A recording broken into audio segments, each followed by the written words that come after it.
fire raining down from the sky and destroying an entire city. It sounds like a Hollywood disaster movie, and it's hard to imagine anything like that happening in real life. But fascinatingly, we also find more or less exactly the same account of a city destroyed by God in the New Testament, the Torah, and even the Quran. With so many supporting accounts, many have wondered, could it really have happened? For thousands of years, generations of historians have searched for physical evidence of the cities of Sodom and Gomorrah without success. But now, biblical scholar and archaeologist Dr. Stephen Collins may have made a mind-blowing discovery. After years of research, Dr. Collins believes he's uncovered the true location of the ancient cities of Sodom and Gomorrah. His search led him to the northeastern end of the Dead Sea, where the largest archaeological site in the entire Jordan Valley is located, Tal el-Hammam. So, when you connect this whole thing together from the biblical side of things, Tal el-Hammam is in the right place for Sodom. It's in exactly the right time frame for Sodom. It's a massively complex and fabulous ancient city. It's huge. Tal el-Hammam is sitting right in the very location that the Bible specifies for Sodom. Based on his research, in 2005, Dr. Collins began a multi-year excavation of the Tal el-Hammam ruins, and what he found was extraordinary. The very first season, we did a 2 by 2 meter probe excavation on the lowest part of the upper city. So we get a couple meters underneath and boom, we're on top of the destruction matrix of the Middle Bronze Age. All of a sudden, staring up at us was a piece of pottery, the surface of which looked like glazed green glass. This green glass pottery found in the destruction layer carbon dates back to approximately 1650 BC, which may line up with the biblical account of Sodom. Collins' further analysis also confirms it was a single event involving high heat that obliterated these ruins.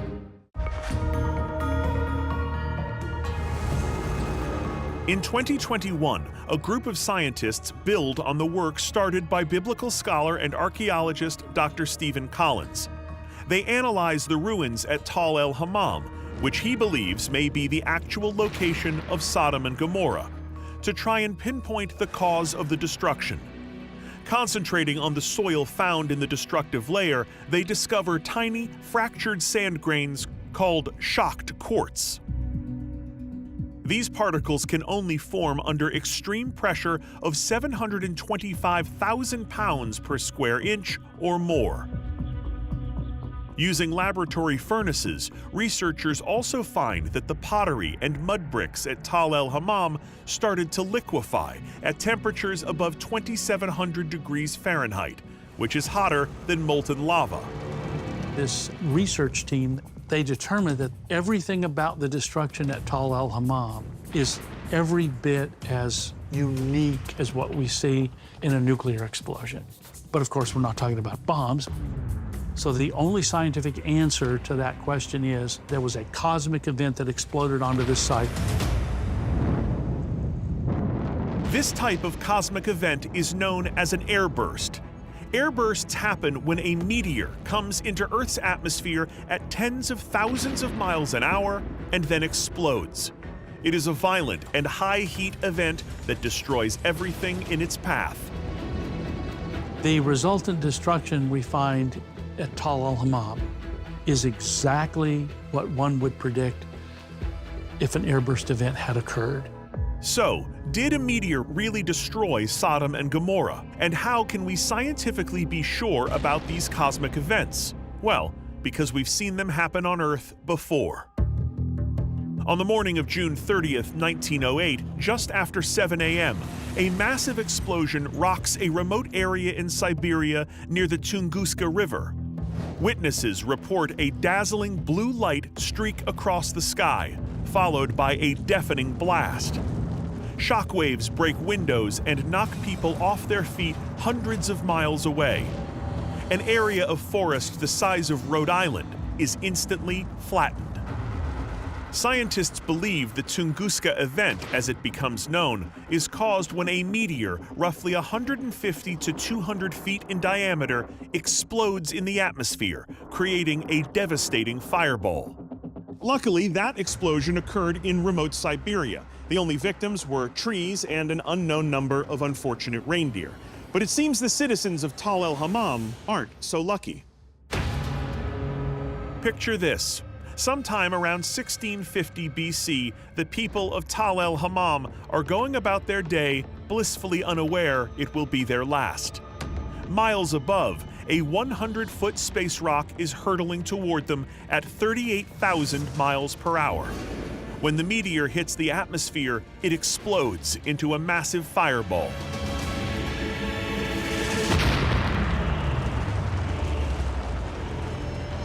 The blast is 1,000 times more powerful than the atom bomb at Hiroshima. The ground heats up to 3,600 degrees Fahrenheit. Wood, animals, and people instantly burst into flame.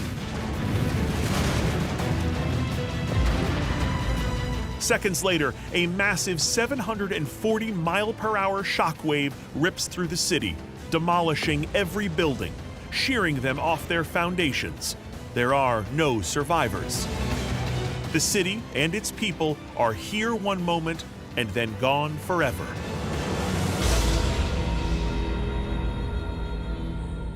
So, could the cities of Sodom and Gomorrah actually have been el-Hammam?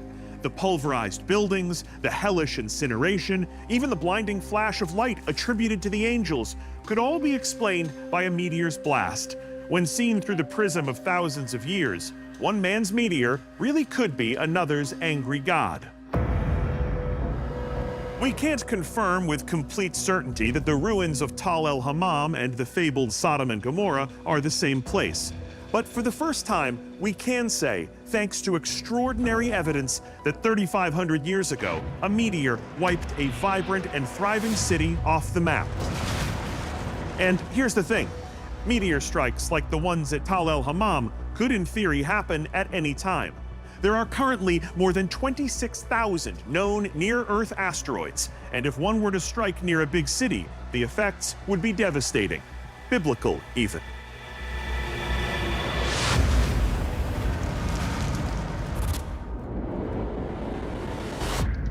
We now head from two cities destroyed to a monument that has stood the test of time. So this is probably one place I don't need to introduce, the world's most famous stone circle that has been standing in England long before England was even a thing. But today, over 5,000 years after it was constructed, much about Stonehenge remains an enigma.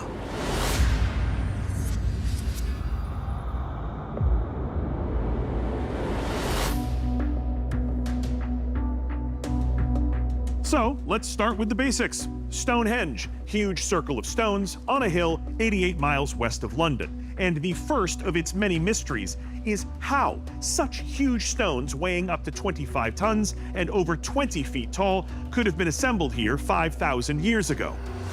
Now, new evidence will tell us where they come from, how they got there, and why this wonder of the world was created.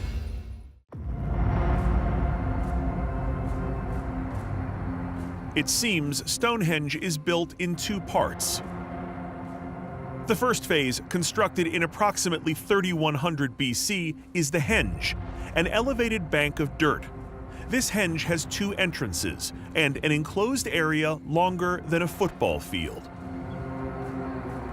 Next, about 6 centuries after the henge is created, the builders shape larger boulders known as sarsens and erect them using a clever system of ropes and timber to leverage their massive weight. And finally, they arrange the smaller blue stones, named for their bluish tint when wet or freshly broken.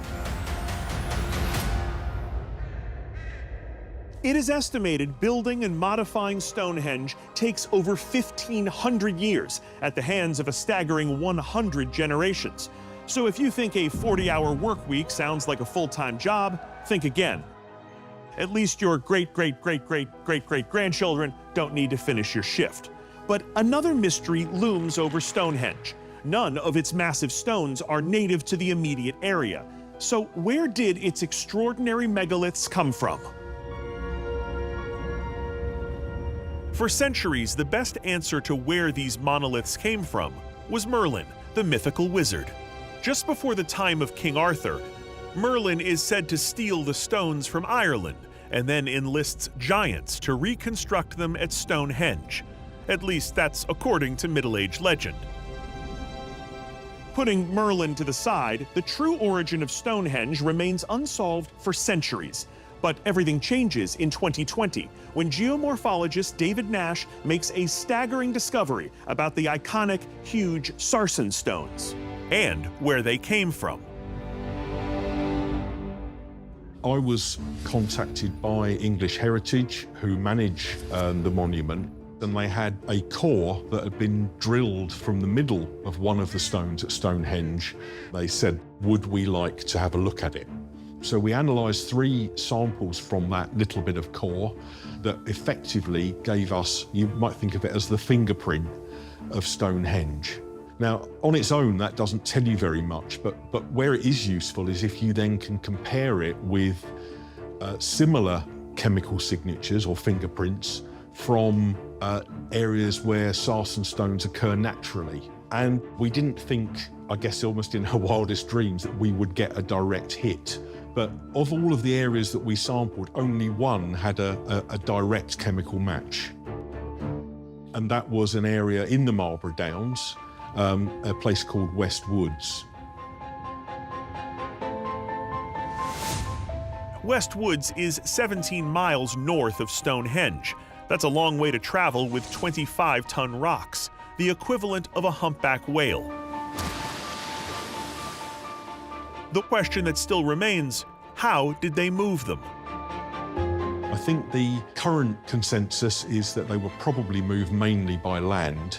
So the Sarsens were loaded onto some kind of wooden sled, and that sled would have been dragged basically to Stonehenge. If you think moving the Sarsen stone 17 miles is far, wait until you hear how far the Bluestones traveled to get to Stonehenge. In comparison to the Sarsens, there's been a lot more work trying to figure out whereabouts the Bluestones come from. So the Bluestones, they come from an area called the Preseli Hills, which are in West Wales. So that's about 150 miles west of Stonehenge. And in breaking news, it was recently determined that the central altar stone came from the far north of Scotland. That's a 460-mile journey for this megalithic monster.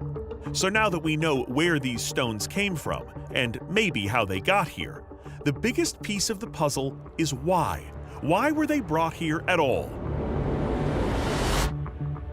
What was the purpose of this enormous monument?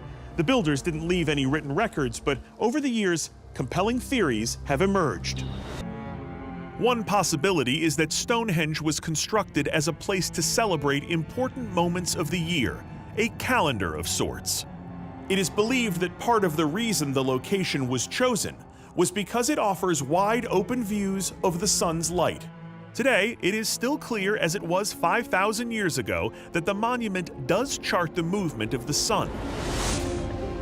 On the summer solstice, which is the longest day of the year, the sun rises behind the heel stone and casts its beams into the center of the monument.